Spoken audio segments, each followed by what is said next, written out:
Hi, and welcome to Smart Training 365. This is Mo, and I'm with Doug Brignole. Doug, how you doing? Fine, thanks, Mo. How are you? I'm very good, thank you. Today, Doug, it's a special video. I know that you don't know what we're going to talk about. And I never know what you're going to talk about. Yeah, you like to keep it a surprise. I like the spontaneity, yeah. Yeah. So today, I'm really curious because I knew you through Rick Drayson. Okay. And I want to know how you knew Rick Drayson and all the story about. So I decided let's do a video about Rick Drayson and dedicate it to him. That's a good idea. All right. Well, look, when I was growing up in the early days of bodybuilding, when I was 15, 16, 17 years old in Pasadena, California, working at a Bill Pearl's gym and looking at, the bodybuilding magazines, Muscle and Fitness, Muscle Power, Iron Man, the old Iron Man with Perry Rader with the yellow cover. I used to see pictures of all the Gold's Gym guys. And of course, it included, Arnold and Frank Zane and Dave Draper and all those guys, Kent Keene. And one of the guys was Rick Drayson. And I was not part of the Santa Monica crowd. And this is one of the things that I always think is kind of cute is that there was East Side and there was West Side. These guys were West Side. They were West Coast. They were Santa Monica. I was in Pasadena. Now I could drive to Santa Monica from Pasadena. It would take me about an hour. So it wasn't too far, but it's certainly too far to do a daily. I did go to Gold's Gym a couple of times and did go to World Gym a few times. I did see these guys in person. But for the most part, they were just the guys that I knew from the muscle magazines. Mm-hmm. And it's sort of interesting because most of us had heard of each other through the magazines. And then when social media came around, all of a sudden it started connecting us, allowing us to connect. All of a sudden you're friends with Manny Perry. All of a sudden you're friends with, Steve Davis. Mm-hmm. The people that you had known through magazines, now all of a sudden you get a friend request. Now you're exchanging messages, you exchange phone numbers, you get to know each other. Facebook, you mean, and YouTube. Facebook, yeah, Instagram, all those. And somewhere along the way, I got a call from Rick Drayson. And I guess it was because Rick Drayson had seen that I was doing some videos and I was getting a little bit of, media attention. And he thought it would be interesting to interview me. This is when? Which year it was? Now, gosh, I'd have to say this is about 15 years ago. Yeah, I would say 12 to 15 years ago. And so he had a show. He had 2 or 3 different shows. And he interviewed me to come on to his show. And so it was a studio here in Hollywood. And it was not Rick's Corner. He had Rick's Corner going at the same time, but this particular interview was not in Rick's Corner. It was another show. Okay. It was in a studio, not his home studio. And we had a very nice conversation. But before having been on the show, he said, why don't you come out, have lunch with me and we can talk. So I drove out to the Valley and we went to one of his favorite diners, not Patty's, but one of the other ones. Were you surprised when he called you? Well, he didn't call me on the phone. He contacted me on social media because he didn't have my number. I didn't have his number. Okay. So I think he might have contacted me on Facebook. And at that time, did you know about his episode or no? Or his show? I did not know that he did talk shows. Okay. I just knew that he was a golden era bodybuilder. And so we had a nice conversation and he was impressed with what I had to say. And of course, that's part of the criteria is he's going to bring people on the show that have interesting things to say. And so he invited me to have one interview. And I guess that interview got a lot of positive responses. And so then he invited me to have another show. And I think the second time it was on Rick's Corner. Mm-hmm.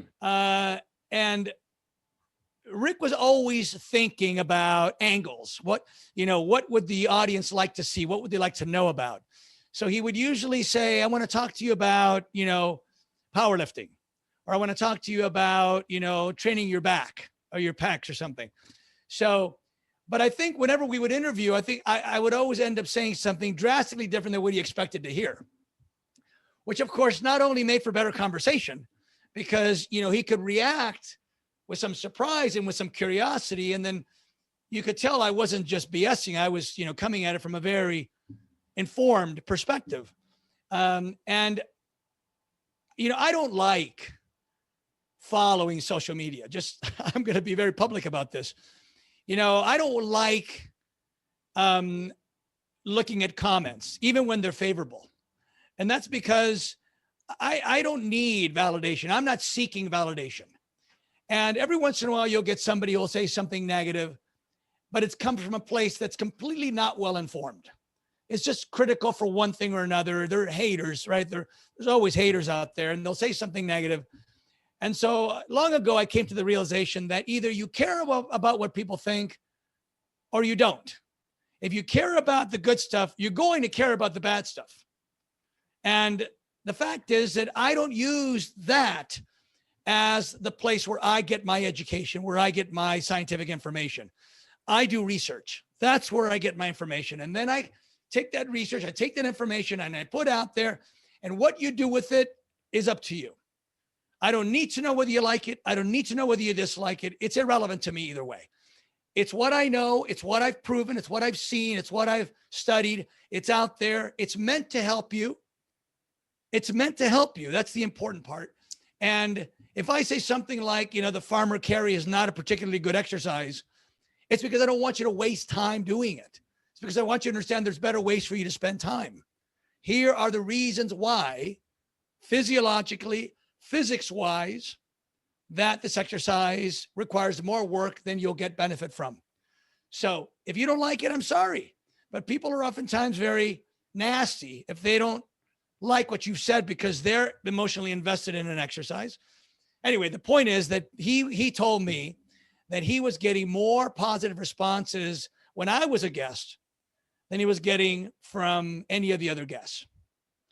And I took his word for it because, as I said, I think a lot of actors don't like to watch their old movies either. They're always sort of critical about them.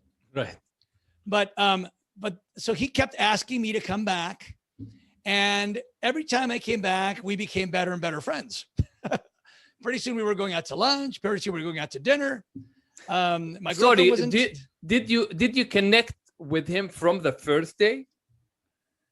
Yeah, I think so. I think we had kind of a similar sense of humor. I mean, you know, he was always such a joker.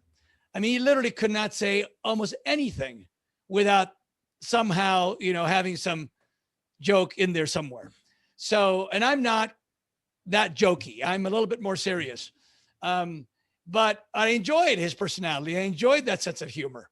And for those of you that saw us together, you saw the chemistry, you saw the banter, you saw that, you know, he could throw a jab or a joke, and I would roll with it. And I would, you know, I was always very respectful of him. I loved him. He was a very, very, very good person. And, you know, as time went on, because when we first started together, his biggest problem was basically shoulder pain. Then as time went on, it became knee pain.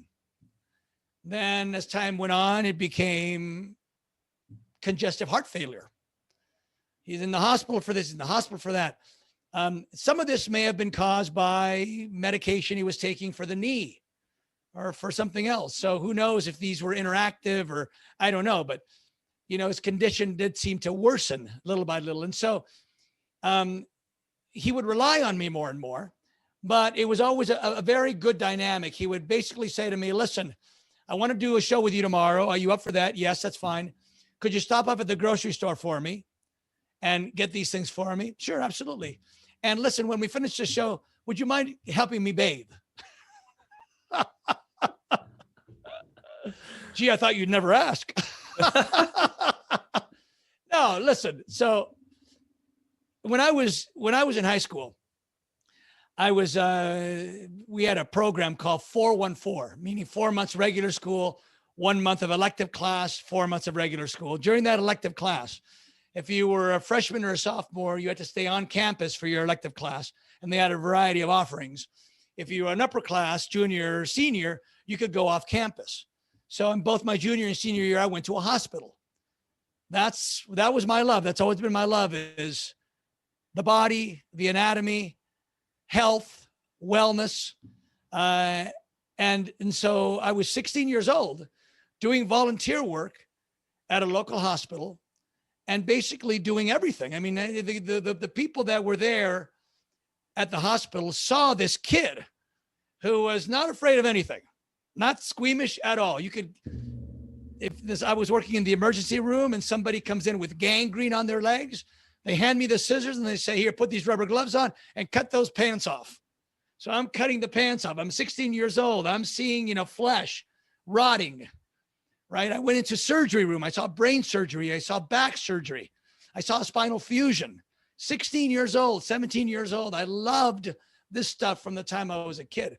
So needless to say, helping a guy bathe that is a friend of yours is no big deal. I mean, I would do anything I need to do for a friend, but I would certainly do anything I need to do that's in the realm of health, wellness, for sure, science. And let me ask you, when you first met Rick Drayson, did you talk about that you were in the East and you wanted to, like, you saw him in magazines and then he saw you and stuff like that, or there weren't like conversations like that? Yeah. I would say during the first lunch we had, he asked me, where were you born? I said, I was born in Pasadena. And I worked out at Bill Pearl's gym. I said, oh, you worked out with Bill Pearl? Yeah, I was good friends with Bill Pearl. And I was good friends with Lou Ferrigno and Chris Dickerson and Dennis Tenorino. And these were the guys that, hung out with Bill Pearl and, Clint Byerly, Dave Johns, Boyer Coe. I met all these guys one way or another. And I was always, those of you that have read Bill's book, Getting Stronger, he's got a little blurb in there about little Dougie Brignole. And he tells the story about Dougie came in and, he proposed working for him in exchange for membership. And also you can get the vibe that I was this kid who was not very shy. I was very outgoing. I was very personable and social. And so I had no problem finding my way into Gold's Gym, into the hospital, into wherever I needed to go to learn what I wanted to learn, to see what I wanted to see. And so that I think really allowed me to meet a lot of the golden era bodybuilders that, later ended up becoming wonderful friends. Do you think that Rick's Corner was the platform that gave rise to many people that we know today? That's a good question. I don't think that it could have gone either way. I don't think that if the person that was a guest on Rick's show would have been able to capitalize on it only with just that appearance. They needed to have something else going on. They needed to have new information to provide, new perspective, personality, something. Some people, of course, didn't want to. And I know some people that were on a guest on Rick's show and they weren't trying to promote anything. They had their own, like Boyer Coe was on the show. Boyer Coe's been in the insurance business for years. He's not trying to promote his insurance business. Right. He just wanted to have a conversation with Rick. So, but if someone is in the business, and they use the appearance on Rick's show as one way of shining a light on the other stuff they're doing, then yeah, definitely it would have worked very well.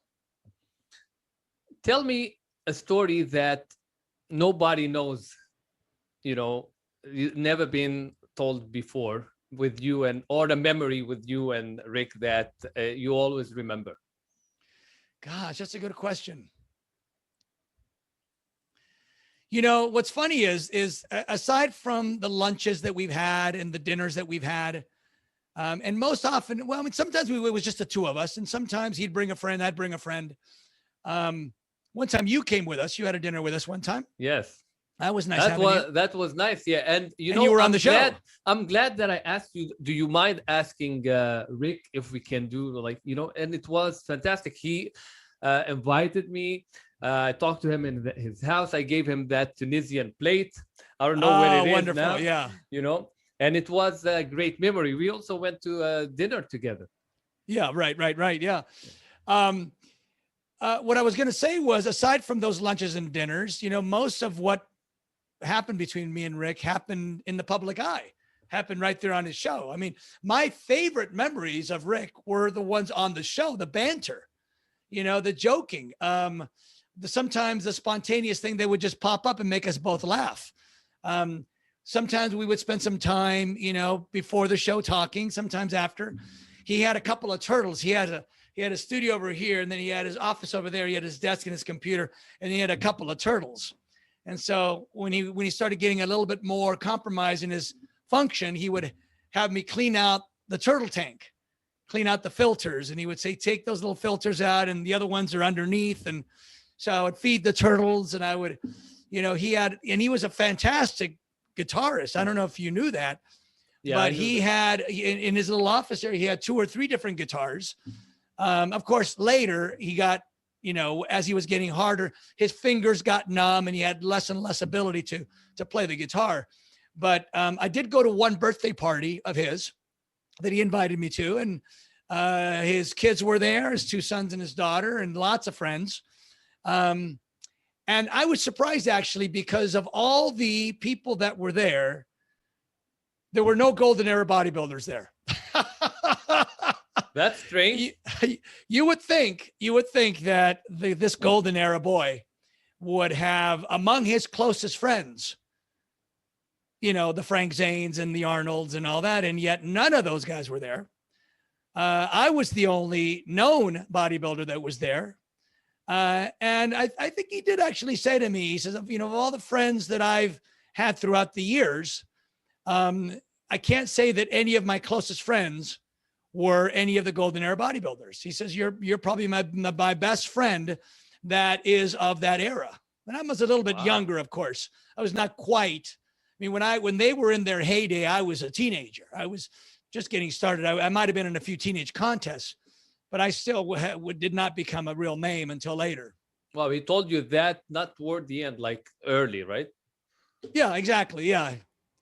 Yeah, he told me that, but during the party, like I said, why weren't there any golden era bodybuilders there? He said, well, I didn't really have a lot of golden era friends that I've maintained throughout the years.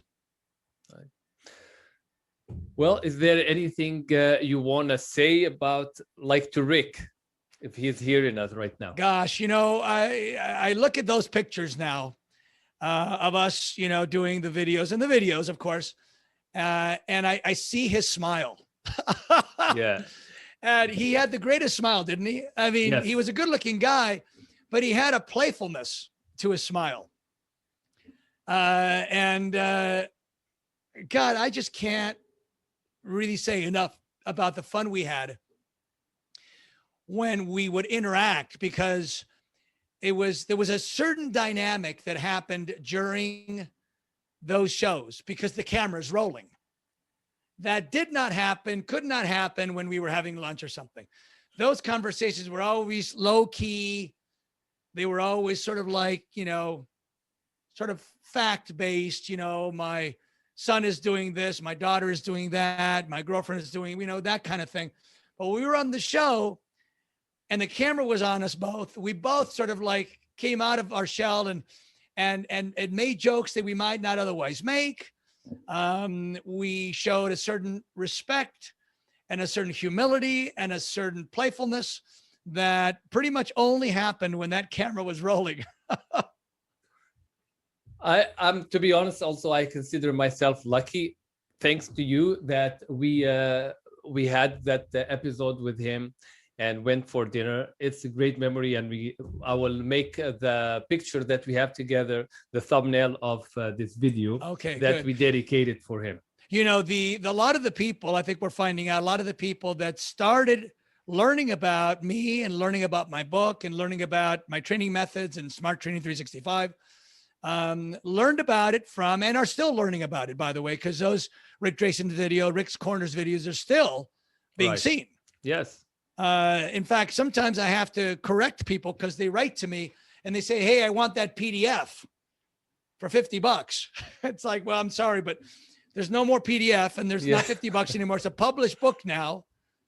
but so that's kind of proof that people are still discovering us. What's He had a huge platform. He had a huge audience, and for good reason. He was very, very well loved. And it was an honor. It was very much an honor, and I was lucky to have had his friendship and had the opportunity to share in that show.